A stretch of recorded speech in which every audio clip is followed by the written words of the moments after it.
முதல்ல ஐஸ்வர்யா மேம் இருந்து ஸ்டார்ட் பண்ணுறேன். ஏன்னா இங்கே வந்து நான் நிற்கிறதுக்கு காரணம் அவங்க தான்.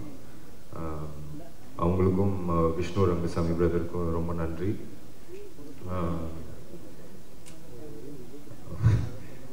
என்ன சொல்கிறேன்னு தெரியல.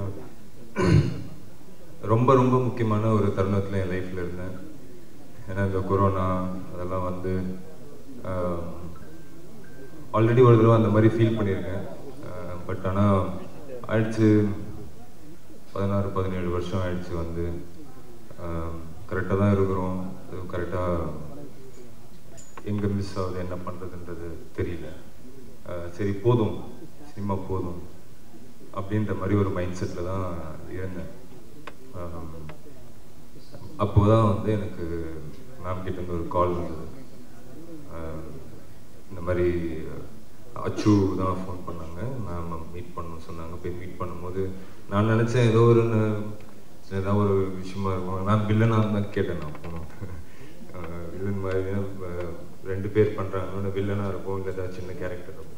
பட் இந்த படத்தில் ரொம்ப ஒரு முக்கியமான பார்ட் கதையை சொல்லி அதுக்கப்புறம் சார் நடிக்கிறாங்க இதெல்லாம் சொன்னாங்க. என்னால் அப்போ தான் நான் பிலீவ் பண்ணேன், கடவுள் வந்து எனக்கு கொடுத்த கிஃப்ட் இது. என்னை திருப்பி இன்னும் என்னோடய ஜேர்னி இங்கே நிறைய இருக்குது, சினிமாவில் நான் இருப்பேன் அப்படின்னு எனக்கு நம்ப வச்சது. ஸோ என்றைக்குமே நான் உங்ககிட்ட பல தடவை சொல்லியிருக்கேன், ஜாஸ்தியாக சொல்கிற மாதிரி கூட இருக்கும். உண்மையாகவே மனசார சொல்கிறேன், நான் உங்களுக்கு ரொம்ப ரொம்ப கடமைப்பட்டிருக்கேன். Thank you ma'am. அதுக்கப்புறம் விஷ்ணு பிரதர், அவர் இந்த படத்தில் போட்ட உழைப்பு வந்து ரொம்ப பெருசு. அவர் கண்டிப்பாக சினிமாவில் ஒரு நல்ல இடத்துக்கு வரணும்னு நான் கடவுளை வேண்டிக்கிறேன். கண்டிப்பாக வருவாருன்னு நான் நம்புகிறேன். ஸோ அவருக்கும் நன்றி. அதுக்கப்புறம் செந்திலனெல்லாம் வந்து எனக்கு இவ்வளோண்டு வயசுலேருந்து தெரியும். ராமராஜன் சார் வீட்டுக்கு வந்து அவர் கவுண்டமணி சார்லாம் வந்து சீட்டு விளையாடுவாங்க, அப்போலேருந்து தெரியும். அப்புறம் தம்பி ராமையா சார், எனக்கு எப்படியாவது ஒரு நல்லது நடந்துடணும் அப்படின்னு நினைக்கிற ஒருத்தங்களில் சார் ஒருத்தங்க. அதுக்கப்புறம் எனக்கு மூணார் ரமேஷன் வந்து இந்த படத்து மூலிமா வந்து அவர் வந்து டெய்லி ஃபோன் பண்ணி என்னடா தம்பி அப்படின்ட்டு உரிமையாக பேசிகிட்டு இருக்கிறோம். ஸோ அவ்வளோ க்ளோஸ் ஆகிட்டாங்க. ரொம்ப நன்றிண்ணா. தங்கதுரை, சில நேரங்களில் நானும் விஷ்ணுன்னு ஆக்சுவலி நிறையவே ஓட்டியிருக்கோம். அந்த ஃப்ளோவில் நிறையா ஓட்டியிருக்கோம். பட் எதையுமே ஃபீல் பண்ணாமல் எப்போவுமே சந்தோஷமாக இருப்பாப்புல. ஏதாவது ஹர்ட் பண்ணியிருந்தா சாரி. அதுக்கப்புறம் வரேன். Nirosha ma'am, thank you. It was very nice working with you. Vivek Prasanna brother, அதே தான். எனக்கு வந்து ரொம்ப கொஞ்ச நாள் தான் பழகணும். ஆனால் வந்து ஒரு பிரதர் மாதிரி பார்க்குறாரு. இந்த மாதிரி இந்த கதை கேட்டேன், உனக்கு இது நல்லாயிருக்கும் அப்படின்லாம் ரெகுலராக ஃபோன் பண்ணி பேசுகிற அளவுக்கு என் மேலே அக்கறை வச்சுருக்கீங்க. Thanks brother. திவாகர்னா நீங்களும் மேலும் மேலும் வளரணும்னா கடவுளை வேண்டிக்கிறேன். அப்புறம் விஷ்ணு, என் ஃப்ரெண்ட், ரொம்ப வருஷமாக பேசிகிட்ருக்கோம் ஏதாவது ஒரு படம் பண்ணணும். நடுவில் கூட வந்து ஒரு படம் அனௌன்ஸ் பண்ணோம். என்னோட பிரதர் டைரெக்ஷனில் Yuvan sir music, Vijay Sethupathi sir dialogues எல்லாம் போட்டு அனௌன்ஸ் பண்ணோம். பட் அது டேக் ஆஃப் ஆகலை. அது வந்து ஒரு பாக்ஸிங் பேஸ் பண்ண ஒரு கதை, அது டேக் ஆஃப் ஆகலை. பட் நிறைய நாள் வந்து 2 பேரும் நிறைய அப்ஸ் அண்ட் டவுன்ஸில் வந்து மாற்றி மாற்றி தோல் சாஞ்சு அழுதுருக்கோம். அதே மாதிரி நிறைய சண்டை போட்டுக்கிட்டு இருக்கோம். இது எல்லாமே இருக்குது. பட் என்றைக்குமே வந்து இந்த படம் வந்து ஏன் இன்னும் ஸ்பெஷல் ஆக்குது அப்படின்னா, ஒரு ஃப்ரெண்டாக அதை ஒத்துப்பான்னு நினைக்கிறேன். 2 பேருமே அவ்வளோ பார்த்துருக்கோம், அவ்வளோ பிரச்சனைகள், அவ்வளோ சந்தோஷம் எல்லாம் கூட ஒன்றா நின்று பார்த்துருக்கோம். ஸோ அவர் கூட ஒர்க் பண்ணது வந்து ரொம்ப சந்தோஷம். அப்புறம் தலைவர், இந்த படத்தோட எனக்கு பிக்கஸ்ட் டேக்அவே வந்து இந்த படத்தோட லேர்னிங் ஒன்று, அப்புறம் சார்கிட்டேருந்து கிடச்ச அப்ரிசியேஷன். எனக்கு என் மேலே கான்ஃபிடென்ஸே இருக்காது எப்போ போனாலும். ஏன்னா வெற்றி அப்படிங்கிறது ஒன்று இருந்துச்சுன்னா அது மாற்றிடும் எல்லாத்தையும்.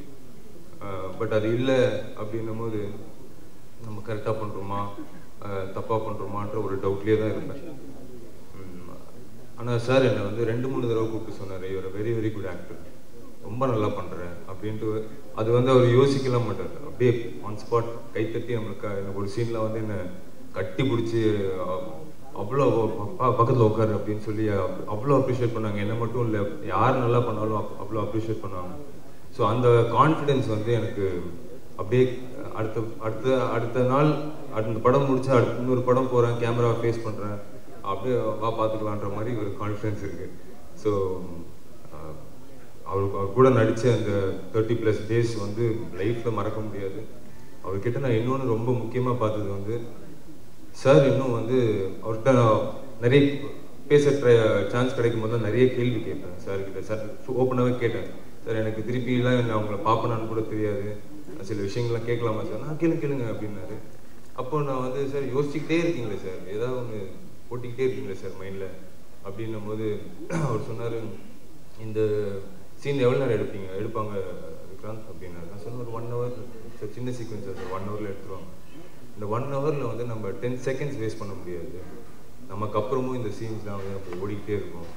இது வந்து எனக்கு வந்து பாலச்சந்தர் சார் சொல்லி கொடுத்தது. என்னை திட்டிக்கிட்டே இருப்பார். நான் சொல்லி கொடுக்குறத நடிக்கிறதுக்கு 100 பேர் இருக்கிறான். ரஜினிகாந்த் என்ன பண்ணுறாரு, ரஜினிகாந்த் இந்த சீன் எப்படி பியூட்டிஃபுல்லாக ஆக்குறாரு அப்படிங்கிறது அந்த குரல் எனக்கு வந்து டெய்லி ஒரு நாளும் கேட்டுக்கிட்டே இருக்கும். அப்படின்னும்போது அப்போ தான் நான் ரியலைஸ் பண்ணேன், அவர் வந்து சூப்பர் ஸ்டார் ரஜினிகாந்த் அவர் ஃபீல் பண்ணவே இல்லை, பாலச்சந்தர் சாரோட ஸ்டூடெண்ட்டாகவே இருக்கிறாரு, இன்னும் கற்றுக்கிட்டே இருக்காரு. தம்பிராமையா சார் சொன்ன மாதிரி ஃபிஜிட்டியாக இருப்பார் ஷூட்டிங் ஸ்பாட்டில். அதாவது அவர் 5-6 படம் பண்ண ஹீரோ எப்படியாவது ஒரு ஸ்டெப்பு மேலே போயிடணும், இன்னும் ஒரு ஹிட்டு கொடுத்துட்டு நம்ம அப்படியே அந்த லெவலுக்கு போயிடணுன்ற மாதிரியே இருக்காங்க இன்னும். அவரோட டிசிப்ளின், அவரோட சிம்பிளிசிட்டி, இதெல்லாம் வந்து அன்மேட்ச்.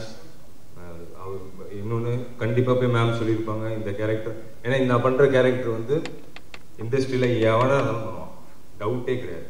அவ்வளோ பேர் பண்ணி கேட்டு நிறைய சொன்ன கதைகள்லாம் நான் கேட்டிருக்கேன். பட் அது எனக்கு அமைஞ்சிருக்குன்றது வந்து உண்மையாகவே என்னோடய ஃபேமிலியோட ப்ரேயர்ஸ்ன்னு தான் நினைக்கிறேன். ஸோ சார் வந்து நான் நடிக்கிறதுக்கு ஒத்துக்கிட்டதுக்கு அவருக்கு மிகப்பெரிய நன்றிகள். லைக்கா, சுபாஷ் கிரண் சார், எங்களோட ஃபேமிலி மெம்பர் மாதிரி இருக்கிற தமிழ்குமரன் சார், இவங்க எல்லாருக்கும் நன்றி.